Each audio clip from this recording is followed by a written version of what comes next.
Hey y'all, this is Tiffany Texas Bass Babe coming to you with KastKing to tell you a little bit about Texas rig fishing today. So Texas rigging is one of my very favorite styles of fishing because it is so versatile and can be used in a wide variety of different conditions. And it can be fished with many different types of lures and in many different ways. Today in this video, if you're a beginner, if you're new to Texas rig fishing, this is a great video for you. I'm gonna walk you through step by step how to rig up a Texas rig. Today I will be fishing with my Royale Legend Elite reel. This is a faster reel. It's an 8:1:1 gear ratio. You don't need a bait caster that is that fast to fish a Texas rig, but I like to use this one. This is what I typically fish mine on. I'm using 20-pound fluorocarbon, the Kovert Fluorocarbon from KastKing. If you're fishing more clearer water, you may want to use a smaller diameter line. The pond that I'm fishing today has a lot of cover, so I want to be able to make sure I can rip through my Texas rig if it gets stuck in any of that brush. I'm also using my Royale Select. It's fast action, a medium heavy rod. This is a 6'6" rod. One of the things about Texas rigging is that you can fish it on a spinning reel as well. I've used my Sharky 3 many times to fish a Texas rig. Typically with that, I'll use a smaller diameter line. I'll use a finesse braid to a fluorocarbon leader. And so that is one option that you have when fishing a Texas rig if you want to fish it on a spinning reel. So let's go through how you rig it up. You're gonna need 3 basic components. The first is a bullet weight. I use a wide variety of bullet weights depending on the conditions that I'm fishing. Typically for a pond like this, I may use a 3/16. This happens to be a 1/4 ounce, which sometimes can be a little bit big for these ponds, but like I said, this one has a lot of cover, so I wanna make sure I can punch through. You also need a hook. This is a 3/0 extra wide gap hook. You will want for your Texas rig to use an extra wide gap hook. I typically will use either a 3/0 or a 4/0, again, depending on my conditions.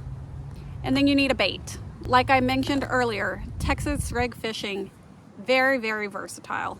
So you can use a stick bait. This is a Yamamoto Senko, which this happens to be one of my favorite colors as well. I also love to fish ribbon tail worms, kind of a large, this is a Zoom, big old monster. I like to fish a ribbon tail worm on a weighted Texas rig as well. Or you can use a creature bait. So there's a wide variety of things. You know, I fish craws, all kinds of other types of creature bait, lizards, but that's why it's very versatile. I'm gonna show you how to rig it up. The traditional Texas rig includes a bullet weight. However, you can also rig it weightless. So you can rig it just with the hook and do it the exact same way. With Senkos, I like to fish them weightless sometimes and weighted other times, depending on my conditions. It's the exact same rig minus the bullet weight. So keep that in mind if you're new to this and you hear a weightless Texas rig or a weightless rig with an extra wide gap hook, that's what they're talking about. It's basically a Texas rig minus the bullet weight. So let's rig it up and I'll show you how it's done. So you take your line, you're going to thread your bullet weight with the point up. And the reason you want that point up is because if you have cover, you want it to be able to punch through. Now, some people like to put a stopper and pin their bullet weight.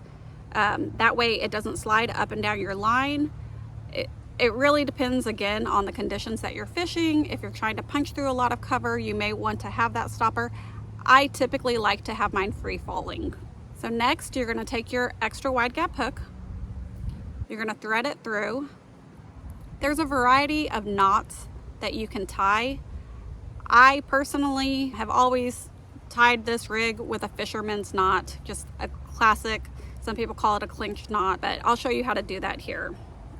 You thread your line through, like so, and then you're gonna wrap it around the line. Some people do it 7, some people do it 5. I typically do 5. I'll show you what I mean. You're just gonna wrap it around 1, 2, 3, 4, 5. You may want to wet your line to lock in that knot. You come through the bottom loop and then back through the other loop. So you should end up looking like that. And then you'll want to cinch it all down. So I typically bite the tag to pull it out as I cinch it down to make sure it cinches all the way down to the hook. And your knot should cinch all the way down to your hook.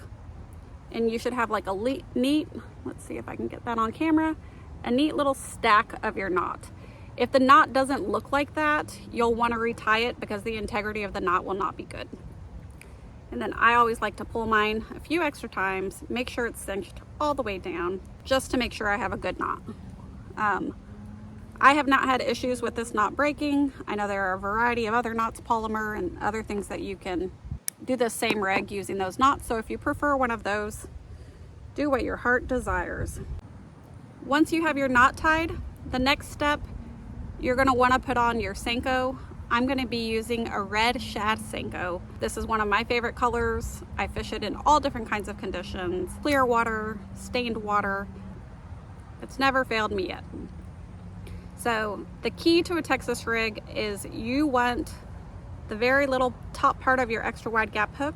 You want this part covered with the tip of your Senko. So you're going to thread your worm in about 1/4 of an inch. And then you slide it down, and here is the little bit tricky part. You're going to turn it. So you should have the top. I like to have my knot covered too, just so my bullet weight's not hitting on that knot. And then you have a loose hook.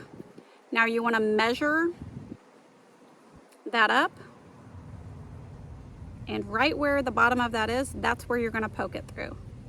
So you poke it through your Senko and back out like so, and now you have an exposed hook and the tip of it covered. Now I like to fish mine weedless. You can fish it like this, and if you're fishing in a pond or a lake where there's not a lot of cover on the bottom, there's not allowed to snag, I have fished it this way, but like today I said I'm fishing where there's a lot of cover, and so you can make it weedless by you pull the worm and you just barely put the tip of that Senko into the worm like so. You don't want to poke it into it too far, because if you do that you won't be able to get a good hook set. You just want to cover the tip so that way it's smooth, so you're not snagging things on the bottom of the pond. Okay? And so your rig at the end should look like this. All right, let's go fish it. So like I mentioned earlier, there's a variety of ways that you can fish a Texas rig. One technique is to give it little pops. So you let it sink all the way to the bottom, and then you just give a pop. I usually do like a little 1-2, and it's a very subtle movement. It's not like a big pop. It's just a tiny little like twitch where you pop the Senko up off the ground. Another way that you can do it is just by twitching it along the bottom. Sometimes I just let it sit there and I'll give it a little twitch, especially if I know that it's an area, like if it's a channel or something I know bass commonly swim through. Sometimes I'll just let it dead stick there and then give it a little twitch every now and then, hoping I get a bite. Bass will hit it a lot of times on the fall, but then there's other times that they'll hit it and they'll want to pick it up off the ground. So you just kind of got to play around with it. Usually when I'm starting off, I'll just kind of fish it different ways to see what the bass like. Another technique you can do is just to slow roll it on the bottom. You literally just let it sink all the way to the bottom and give it a little reel and give it a little reel. You know, just slowly. My favorite way to do it is to pop it up, but that's not always what the bass want. Let me clean mine off real quick. I was slow rolling it, and this is not really the right pond to do that in because this one has a lot of muck at the bottom. And so when you slow roll it like that, it kind of catches everything. One other technique that you can do is a sweeping motion, where you just kind of sweep it and let it fall. Sweep it and let it fall. And it's not a huge movement, it's just kind of moving that tip of your rod up where it sweeps that bait up and it gives it more of an angle, whereas the little pops just make it go up and down. So if you have any questions or comments, please feel free to drop a comment below and we will get back to you. If you have enjoyed this video and you would like to see more like it, hit that like, hit that subscribe to the KastKing channel and Texas Bass Babe channel. Thank you so much, and I look forward to seeing you soon.